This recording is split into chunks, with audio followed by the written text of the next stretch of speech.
Hello there and welcome back to War Thunder. Today I show you yet another gameplay from ships, and again I'm in the German premium destroyer the Karl Galster. The background footage serves me actually very well to ask the question, should you play the close beta of ships at all? Should you bother? I mean, the progress, all that you make in the closed beta gets wiped when it goes into open beta, so all your effort is, gone, right? Not quite, and that's one aspect. The other one is some thoughts on the general gameplay and some issues that I have that I think could be potentially very worrisome from my perspective.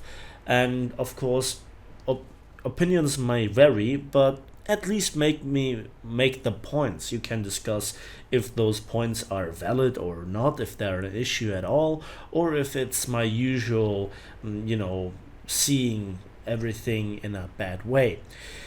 So let's begin. First of all, how can you get into the closed beta test? This is a frequently asked question. The simple answer is you have to buy yourself into by purchasing one of two closed beta packages, either the German premium destroyer, the Z20 Karl Galster, or in English Z20 Karl Galster, I think this is how to pronounce it, for 50 euros, and for 50 euros or $50 the American Cowell Fletcher class destroyer also in a package. You get a few days of premium, you get a few thousand golden eagles, and of course the ship. And with the ship you get access to the closed beta test, which is currently an event in arcade or realistic, whatever you desire. Now when you play it, a few things happen. You are researching certain vessels which you then can buy, put into a crew, distribute the crew points that you have from playing planes or tanks, and also you're earning some, well, silver lions, and I will show you after this match the amount, which is not too shabby, I say. And then when it goes into the open beta, everything gets wiped except that the worth of progress. So you get the refund of the silver lions, you get the refund of potential spending golden eagles, and all those things come together. So that means the day that it goes to the open beta, or the, well, release for public, then you are looking at a big amount of silver lines that you can spend otherwise to buy yourself the tank or getting the expert qualification for your tank.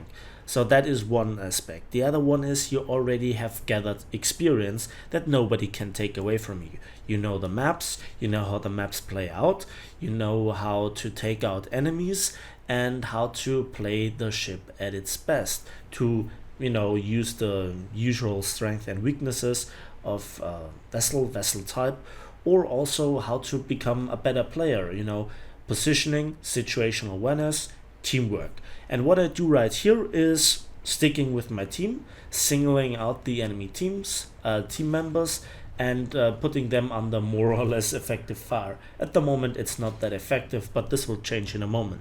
Then I later on will also take on a flanking position and then transfer to the other side of the map, and we'll see how this works out. So the next thing is, let's quickly talk about maps. I think the map design is hugely flawed, and it is a bit worrisome how it plays out. Now what I demonstrate here with my gameplay is how to farm easy kills, how to play it in such a way that you gain maximum profit. But for a lot of my opposition, it is not fun. It is highly annoying, and this might repel a lot of players. It's highly imbalanced. I guess not everybody has, researched his way to, destroyer or cruiser level. I'm just about to get it, and I've played for quite some while because I really enjoy this. It's fresh, it's new, it keeps me hooked in a game that is already 5 years old for me personally. So I kind of have a sweet spot, or a heart for the Navy section. Not everybody is too keen on to play it, and a lot of players want to just have their Yamato, Bismarck, and North Carolina, or whatever ship type they desire, with big guns. But then they would be hugely disappointed with the way it plays out. On this map, you just would be able to spawn on the northern spawn, you get blapped by superior guns, you don't even have time to reload 1 or 2 salvos, then you get threats X'd, then you also get, I don't know, attacked by a suicide plane with torpedoes and or bombs, whatever. And then you might have this cunning feeling of getting exploded. And battleships would currently not work with the map design, but you could make the maps larger, but then the matches would take so much longer. How to take down a plane. But I digress, that's not the point. The point is that you have to gather experience with smaller vessels. What to do, what not to do, how to aim, how to play around issues and problems that you are confronted with your ship, and how to make the most out of it. Make out of a weakness a strength. Like you're very small compared to a bigger ship, well, then you can hide better behind the island, you're more maneuverable, you can lay an ambush. And that is not too unsimilar to, for example, a light tank, when you want to compare it to tanks. But a light tank also has much more hard and soft cover, can use the terrain and its speed and maneuverability to get into a certain position, and very often has also the capability of one-shotting even the heaviest of heavy tanks in regards of armor and survivability. Then we come to, well, the issues that I see in the game. First of all, the RNG factor, the, well, unreliability of the ammunition, and for certain vessels the ridiculously low damage output, and that is something that Gaijin has to change. The next thing is, it's a ship closed beta, so why the hell is everybody going into a plane?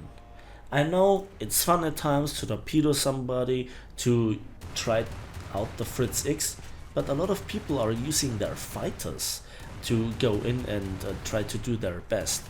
And I really enjoy the fact that you can shoot down aircraft so much easier than with tanks, and especially the American with the radio fuse and the automatic gunners, which have a very high crew level or require a high crew level, which I have on this destroyer.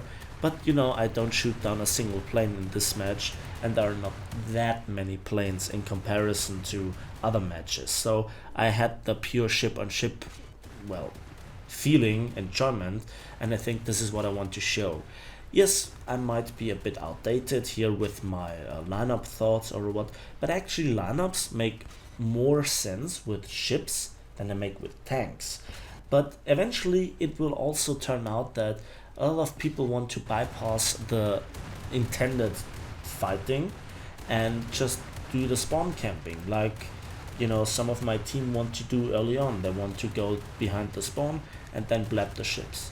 This guy just didn't see me, and I'm actually turning around, moving away from the enemy spawn points, and I think I get rewarded a little bit to this, because I see that on the northern part of the map there are not too many of my team members, they require help, and we do not have C yet.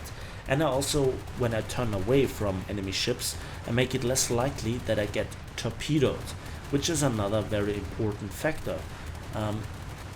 Aggressive gameplay is exciting, but sometimes it is not distinguishable from stupid gameplay. If you run into too many enemies at once, if you are in a horrible position where your team cannot support you and all those things. So you really have to walk on a fine line, try to balance yourself out on the edge of a blade.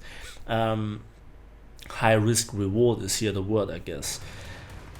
So let's summarize. You might get certain advantages from playing the closed beta. The closed beta has a lot of problems, but it's also promising. I think that the packages themselves are worth it, but when you try to play something else in that battle rating spread versus the destroyers that immediately try to harvest the patrol boats, then it's not so fun for you being in the patrol boat. And that was an issue that everybody saw coming.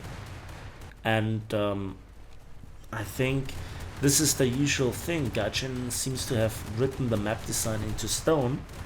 And another factor is, when a lot of people go into the closed beta, they might have more access to the forums, or might have access to the forums at all, where they can discuss the things.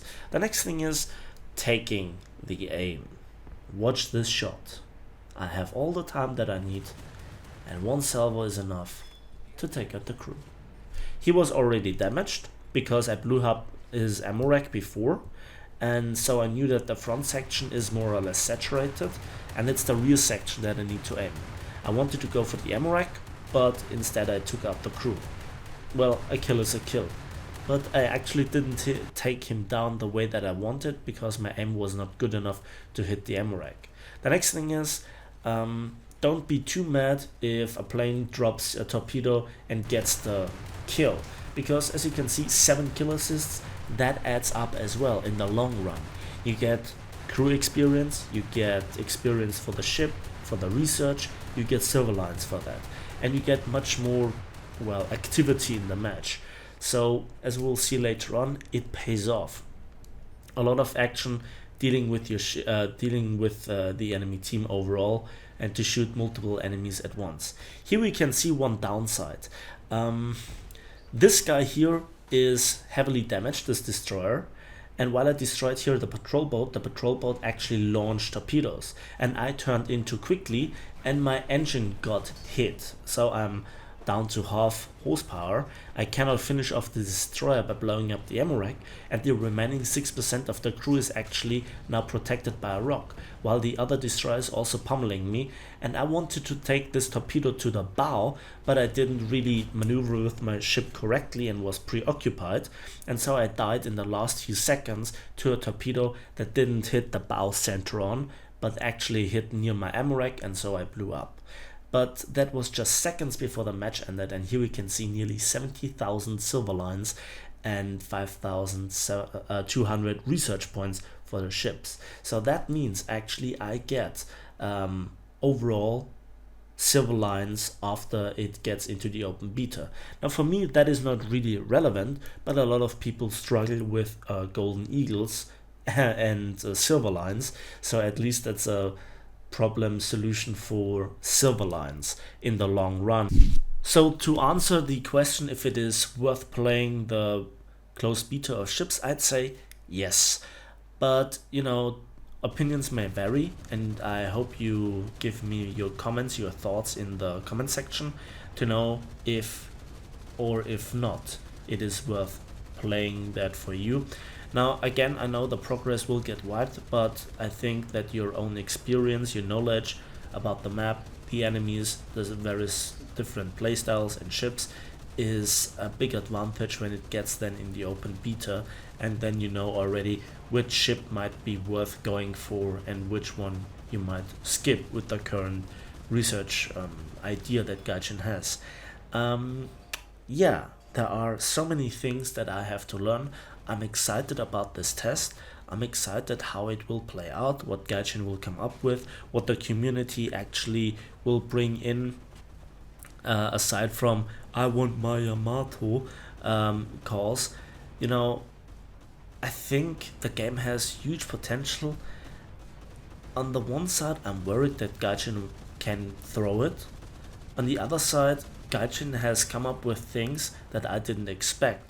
So whatever it will be, I'm up for it. Let's see how it works, and I will definitely bring you more content about it. And that's it for me today. So thanks for watching, thanks for listening. I hope you enjoyed this video. Give it a like, give it a subscribe if you want to see more, and we'll see each other in the skies, on the battlefields, and on the waves of War Thunder.